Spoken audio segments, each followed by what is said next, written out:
দুটা অংকৰে গঠিত যিবোৰ সংখ্যা একক ঘৰত 5 থাকে, সেই সংখ্যাবোৰ কেনেদৰে 2 পৰা 4 ছেকেণ্ডৰ ভিতৰত বৰ্গ কৰিব পাৰি, আজি তাৰ বিষয়ে আলোচনা কৰিম।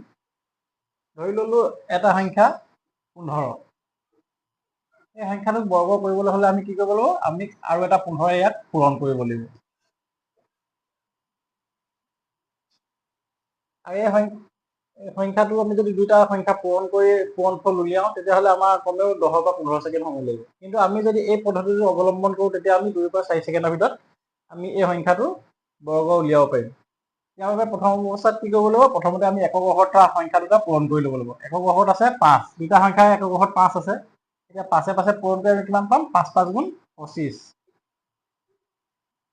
দ্বিতীয় পৰ্যায়ত আমি কি কৰিব লাগিব, দশকৰ ঘৰত থকা যিকোনো এটা সংখ্যাৰ লগত আমি 1 যোগ কৰিব লাগিব।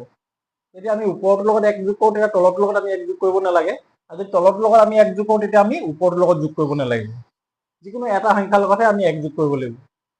ধৰি লৈছো আমি ওপৰ সংখ্যাটোৰ লগতে 1 যোগ কৰিলো। একে একে কিমান হ'ব, একে একে হ'ব 2। এতিয়া আমি এই 2 লগত এইটোত আমি 2 পালো, 2 মনতে ভাবি ললে হ'ল।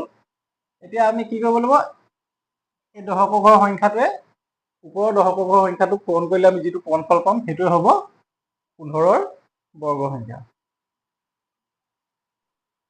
ঠিক তেনেদৰে আমি এটা নতুন সংখ্যা ল'ম।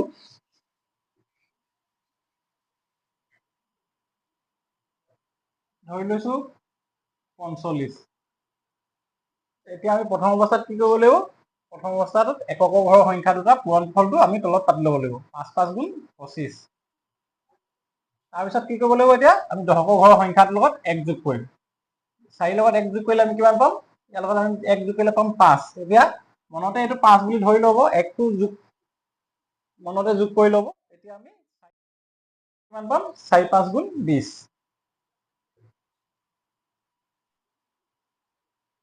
আমাৰ উত্তৰটো শুদ্ধ হৈছে নে নাই হোৱা, এইটো আমি চাইডত পাতি পূৰণৰ নিয়মেৰে পূৰণ কৰি চাওঁ।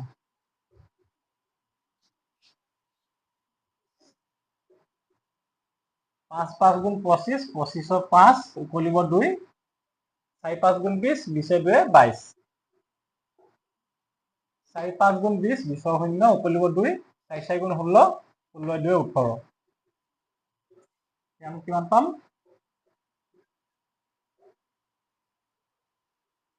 এইটো কৰোঁতে আমাক কিমান সময়ৰ প্ৰয়োজন হৈছে আৰু এইটো অংক কৰোঁতে আমাক কিমান সময়ৰ প্ৰয়োজন হৈছে, এইটো কৰোঁতে কমেও আমাক 8 পৰা 10 ছেকেণ্ড সময় আমাক দৰকাৰ হৈছে। কিন্তু এইটো পদ্ধতিৰ সহায়ত আমি যদি কৰোঁ, তেতিয়া আমি খুব বেছি 2 বা 4 ছেকেণ্ড সময় আমাক দৰকাৰ হ'ব, আৰু 2 বা 4 ছেকেণ্ডৰ ভিতৰত আমি পূৰণফল উলিয়াবলৈ সক্ষম হ'ম।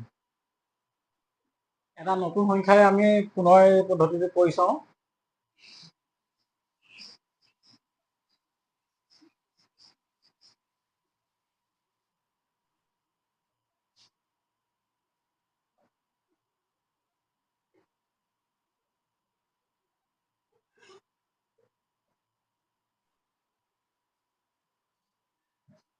প্ৰথমতে আমি কি কৰিব লাগিব, একক ঘৰৰ সংখ্যা দুটা পূৰণ কৰি ল'ব লাগিব। একক ঘৰৰ সংখ্যাটো পূৰণ কৰিলে আমি কিমান পাম, 5 × 5 = 25। 25টো আমি বহাই ল'ম। তাৰপিছত দশকৰ ঘৰৰ সংখ্যা এটাৰ লগত 1 যোগ কৰিম, 9ৰ লগত 1 যোগ কৰিলে হ'ব 10, আৰু দশকৰ ঘৰৰ সংখ্যা দুটা পূৰণ কৰিলে কিমান পাম, 9 × 10 = 90। গতিকে আপোনালোকে যদি এই পদ্ধতিটো অৱলম্বন কৰে, খুব সহজতে একক ঘৰত 5 থকা সংখ্যাবোৰৰ বৰ্গ উলিয়াবলৈ সক্ষম হ'ব।